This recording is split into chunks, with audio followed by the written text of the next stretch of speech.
Shalom and good day all. This is Tehillim29 back again for manga I have recently read through. And let's start off first with going through the list of manga that I have read through. I'll start off from what I finished last to moving to what I started off with first. So, starting off with Eden Zero, we have volumes 15 to 17, which follows the adventures of Shiki and the Eden and the crew of the Eden Zero. In what we've got in this latest volumes, we have the return of Ziggy, basically the somewhat demon type grandfather of Shiki, and some of the events that take place, not only seeing him, but also some events that take place after that. Next is I Cannot Reach You by Mika, or Mika, Micah. Volumes 1 to 5. Looking forward to getting more of these volumes. And absolutely enjoy the covers. Same with the Eden Zero. Moving into the next slot, and that is Moriarty. And I must admit, I really have enjoyed Moriarty. And the way it does or covers the character of Moriarty is not the way I expected it to do. And I think it was really clever as to how they actually set up the character of Moriarty. From volumes 1 to 10 here, I recently picked up, I believe, volume 11. So I'm really going to look forward to reading the next volume. And of course, we move into The Legend of Dororo and Hyakimaru. And volumes, I believe it's 3 to 5 there. And it was really nice to catch up with that. And the way that this story is being presented, it's much the same how it was presented in the latest anime version that came out. And it's still fun and great to read through. Of course, we move into Radiant, to which we get to follow the adventures of Seth and some of the things happening around with his character, plus training and also villains, and also some things that are happening with his friends.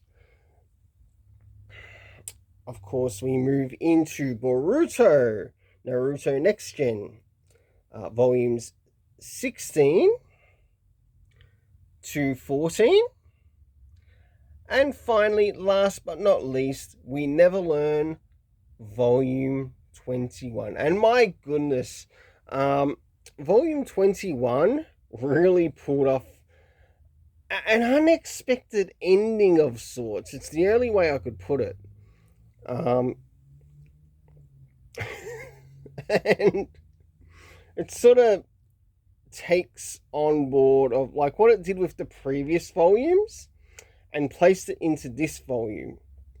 So I'm going to move into this one first, because the way that this one sort of executed its end, it took what it did with sort of like the last volumes, where it sort of set up, okay, what if this character married this person? Well, with this one, it sort of takes all of the ones that it covered before, like reaching up to the ending, and puts it all into one volume. That I didn't expect. In fact, I thought, okay, the writer's probably going to give us the true ending of who the character ends up marrying for choice, and the writer just completely flips it on the head. And talk about subversion of expectations. Yeah, you got it in that. So for the rating in this for story and art, I'm giving it an 8.5 out of 10. Moving into Boruto, as we follow the characters of course, Boruto, Kawaki, Ida, and many of the other characters. For these volumes, I give an 8 out of 10.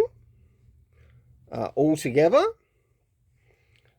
Into catching up with Radiant, I give it, with what happened with the story there, I give it a 7.5 out of 10 because I feel it sort of dropped a little, but it's still exciting to read through.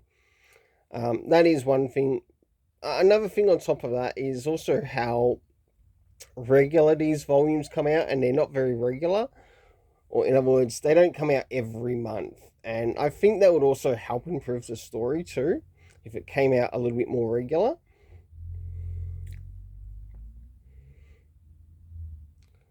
For the Legend of Dororo and Hyakkimaru, these have been really great to read through, and I give it an 8.5 out of 10.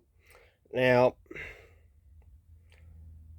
for the Moriarty the Patriot, moving into these volumes, now this rating is actually going to cover all of the volumes I've read so far. In Moriarty Volume 1, it sort of like covers a situation around the Moriarty family, and of course, this is the volume where it actually presents the twist of how it actually sets up Moriarty, who would become the villain for Sherlock Holmes.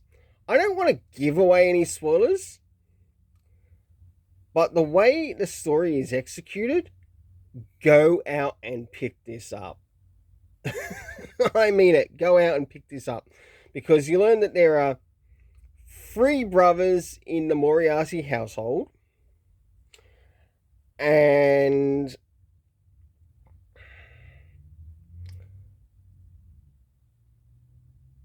you also learn that one of those brothers is an adopted brother.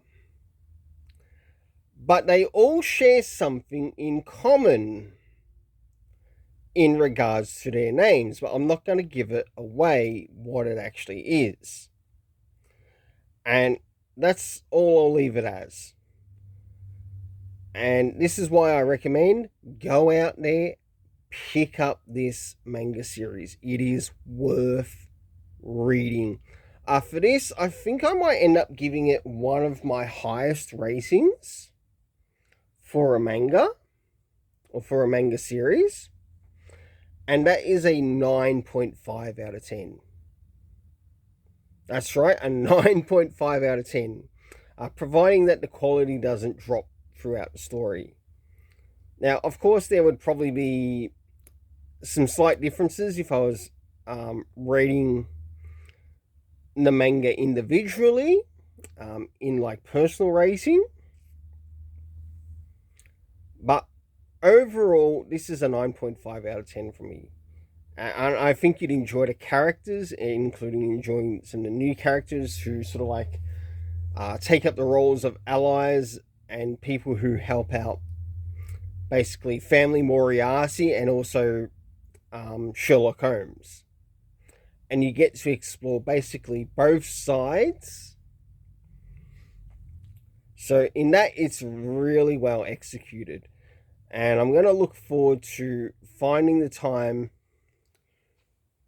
to watching the animated series of Moriarty. And hopefully maybe get a review on it on the channel. We'll see what happens. Alright, moving into I Cannot Reach You. I must admit, for a story that's sort of like meant to be based on sort of like gay characters or characters that are gay, this is a really well executed story. In fact, it puts a lot of Western stories to shame, to be honest. And the way this story is executed, it's executed through the eyes of like one of the main characters, which we read in the story. And we're basically following his journey,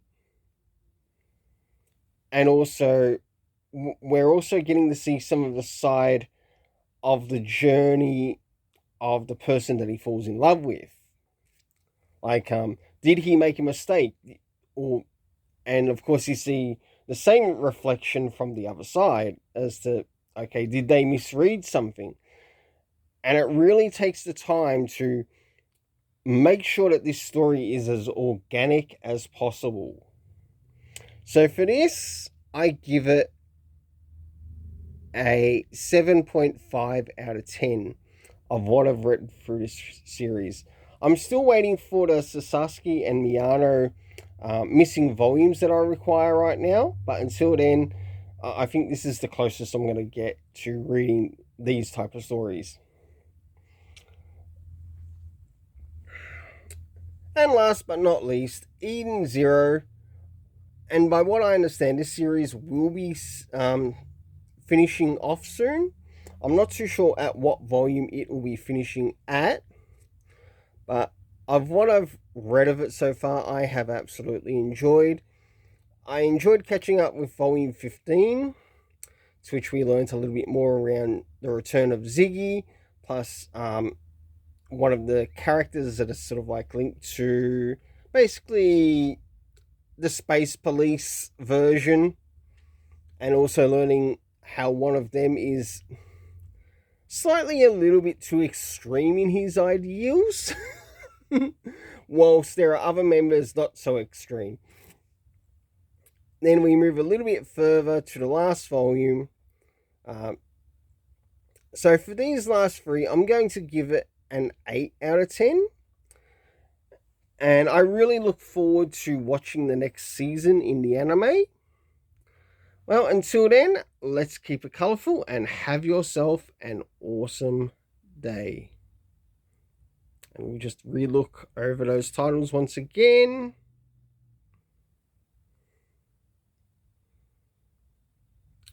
All right, have yourself an awesome day.